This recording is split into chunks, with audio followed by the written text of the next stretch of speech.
Wow.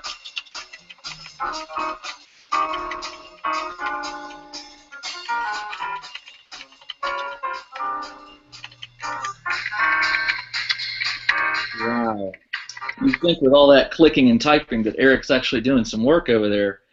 Hi, viewers. My name is James Floyd Kelly, and welcome to, now, if you've been following Eric's and my podcast for a while, you're going to think we're on episode 23, and you sort of are correct. But we're going to call this season 2 because we have some changes to announce. And so we're going to start this with season 2, episode 1, and here is my good friend Eric Wex. Eric, welcome. Hey, We had an intro. We had an intro. We're hitting it big time right now. Hey, viewers, if you watched that intro, you probably figured it out. Eric and I have been doing previously. We've done 22 episodes of Novel Ideas. Mm-hmm. Just he and I weekly sitting down and chatting about fiction writing and nonfiction writing and other things related to self-publishing. But this week is really cool. We're moving our podcast over to geekdad.com, which is a web blog that Eric and I have written for many years. And GeekDad is going to be hosting us. So we're really excited about this. It's going to be good for the podcast. It's going to be good for GeekDad, I hope. I want to say thank you to Ken right up front, Ken and Matt and the other editors. So that's actually really cool that they're actually taking us on. So appreciate it. Thank you, Ken Denmead, for allowing us to host this thing. We have a home. Not that yours wasn't a home, Eric. It's a small home. It's a bigger home. This is a bigger home. This is a bigger home. So, folks, if you're just joining us for the first time, Eric and I, we just basically get on and hang out, and we talk about self-publishing and writing and whatever comes to mind. But we will issue this welcome to you and ask you that if you have anything you want to talk about, if you have any questions that you'd like us to tackle on a future episode, please let us know. You can let us know in the comments for the post on GeekDad, or you can go to ericwex.com and share it there. Yep. But Eric, episode 1 of season 2. Episode 1 of season 2. That's once we're done. And also, viewers, we tend to keep these podcasts to around 15 minutes. We've been known to go over. We've been known to come under. But we do it for about 15 minutes because we don't want to hold you up for an hour listening to us drone on. So we're going to try to keep it to 15 minutes. I'm looking at the clock. We've got 13 minutes left, Eric. So let's get started. All right. Prior to the show, Eric, you and I were talking about some ideas of what we wanted to go this time, and you had a really good one, which was basically looking at a chapter or a piece, a draft writing as a cake layer, as a series of cake layers, correct? Yeah. Actually, I'm even thinking down at the scene level. So I think there are multiple things going on in any scene, and in order to create a scene that's actually going to be compelling, that's actually going to be publishable, you have to pay attention to the various different pieces of a scene and actually put them together well. And I think the tendency for all of us writers, unless we're super experienced, right, is to do 2 of 3 things well, I would say. And so we have to kind of know our weaknesses and then go back and edit those out, I guess, is one of the things that I want to communicate today. Now, I should note that I'm a nonfiction writer. I mainly write technology books. Eric is a fiction writer. He writes fiction. So what Eric's really talking about is more on the fiction side, obviously, because in the nonfiction world, my editors do not care about layers. They want it's mostly cut and dry. You want one layer. You want the information to be clear. Right, and that's it. That's the goal in a nonfiction book. That's like vanilla, nothing fancy, no spices in there. Just give me the vanilla layer, and let's get this chapter done. So, are you thinking about that when you start writing a scene or a chapter? I mean, do you tackle that on the revision side? Let me lay out the 3 layers that I'm thinking about, and I do think about them up front. I think you have to think about them up front. So, one I would call the story beats layer. We've talked about the 15 beats before on the podcast in season 1, so people can go back and look at that. But this is, where are you in the rhythm of the journey that you're taking, which will determine whether this scene will work well for an audience. So this is kind of an audience-driven layer. or one of the audience-driven layers. But you have to know what is the story-driven purpose of this scene. Each scene in a final draft will have a purpose that carries the story toward its ending, and that's what I'm talking when I'm talking about the story layer. That's the layer I'm talking about. The second layer is actually characters. So characters have rules, and you set expectations for what a character will do when you start writing them. And from the very first scene, your readers are learning the rules of the character, and that is part of the joy of reading for a lot of readers, is to come to know these characters, to imagine ourselves like these characters, to see the way they're similar to us, the way they're different, the way they fulfill our aspirations in ways that we couldn't fulfill them. And so because of that process, you need to pay attention to make sure that you're not violating a character's rules in a scene, and we can talk a little bit more about that in a second. But a quick note: go listen to Writing Excuses with Cory Doctorow. So Writing Excuses is Brandon Sanderson's podcast. Cory Doctorow was on in December or November. Go find that Cory Doctorow if you want to understand how characters are created by the mind. Fabulous podcast on that. And again, 15 minutes. Why everyone should be listening to Writing Excuses before they even come here. Writing Excuses is just amazing. So that's the second one. Characters, plot, or where you are in the plot. And then the third one is, you can have those right, and it sounds like you'd have a great story. But you can actually do those well and bore the reader. So the third one I would say is, I want to call it reader candy or eye candy for the reader. You need to have something going on in the scene that keeps the reader engaged, and that will mean some kind of internal conflict, some kind of really great description, some introducing something that the reader's mind is latching onto and seeing as interesting in the scene. So often, like I said, writers will get 2 of the 3, but not all 3 in the first draft. But I'm thinking, so for me, you asked the question, what am I thinking about, right? To come back to that question, I think about plot. I'm always plot-driven when I write my first drafts. So I'm very much in tune with where do I go, and then I'm thinking about character. And so I'm trying to figure out how to weave where I want this thing to go, I need it to go, without violating the character. And that, for me, means that I can leave my readers behind, and I can write some very boring scenes in my first draft that have to be edited later for reader interest. I was going to ask, can you ever have just a scene that's just a scene, a character scene, for example, or a plot scene? It's almost like you're giving a checklist, but I wonder if there's ever any time where you can just, it's sort of a rose is a rose. Maybe this scene is only to set up the environment for a space battle or something. Not if you want to publish it. Not if you want to publish it.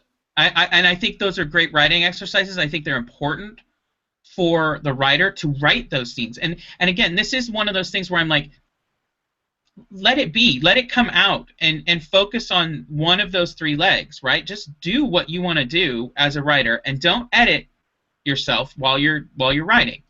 Then go back and say, okay, now how can I take this low-hanging fruit that I've put on the page and reach a little further to actually get to something that's really publishable? I think a great example is in The Far Bank of the Rubicon. Spoiler alert, if you haven't read The Far Bank of the Rubicon, this isn't a huge spoiler, but we should put a spoiler warning. Right.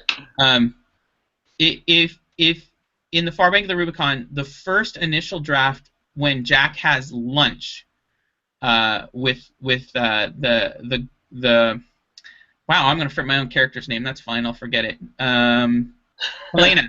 Helena is her name. Yeah. There it is. Finally. So when he has lunch with Helena, the professor, that scene, that lunch part of the scene was the vast majority of the chapter. It was the chapter. It was the whole chapter. That character moment was boring to all my beta readers. Which is why I had to come up with a way to get what I wanted.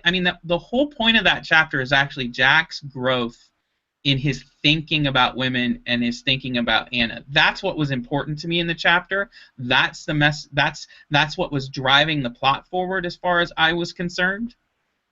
So the whole thing about the little, is the Unity going to invade? Is this the start of the war? That whole spaceship simulation thing was an afterthought that was there to make sure that I could get the point across about how Jack has grown in a context that kept the reader interested and actually on board and comfortable that we were still heading toward an intergalactic space war story. I should interrupt you and tell any of our viewers who are kind of new to this. Eric is the author of a series called the Pax Imperium. It's actually a set of novels that Eric has self-published. One of them, On the Far Banks of the Rubicon, he mentioned. There's another one called Etna Rising. Etna Drift. Etna Drift. I'm always going to call it Etna Rising because that was the fine. first title. He's got a series of really amazing. It's a space opera. I know Eric. I don't know if Eric likes that term or not. I love space science fiction, space opera, and Eric has created a universe that's got some political stuff going on. There's some economic stuff going on. There's some piracy, and there's some alien. Some sort of there's this non-human element. It's really well done, and I'm going to toot Eric's horn for him and say, if you haven't read it, you might want to check it out. Eric, they would probably want to read Etna Adrift. Yeah, first. Etna Adrift is probably the best place to start. I think that's a good place to start. But Okay. Not every novel in the series is the same. In fact, that's one of the things I like to do is, while I'm using the same universe, I want my novels to have a little bit different flavor. So don't get too comfortable, readers. I'm not the author who's going to give you the exact same thing every time.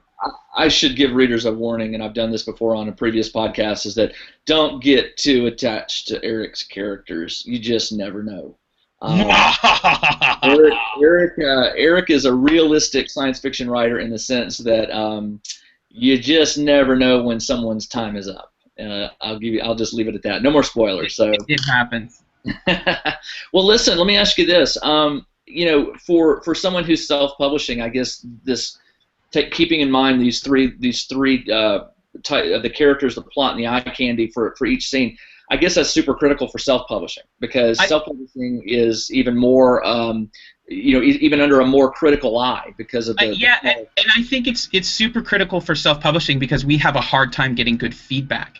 So we send it out to beta readers, and the feedback we'll get is, oh, it's great, it's perfect, when really inside they're going, yeah, it was okay, right? Yeah. But they're not going to tell you that, or you get, yeah, it's terrible. Oh no, this should never see the light of day. which is equally, not constructive because neither of them tells you anything about what's actually wrong. So one of the reasons to talk about the layer cake with a scene is if you can isolate what scenes are actually bothering you. So if you can ask your beta readers, okay, judge this particular scene, and then tell me, if you can, what's bothering you about it. Then you can step back and say, okay, where did I fail them? Did I bore them?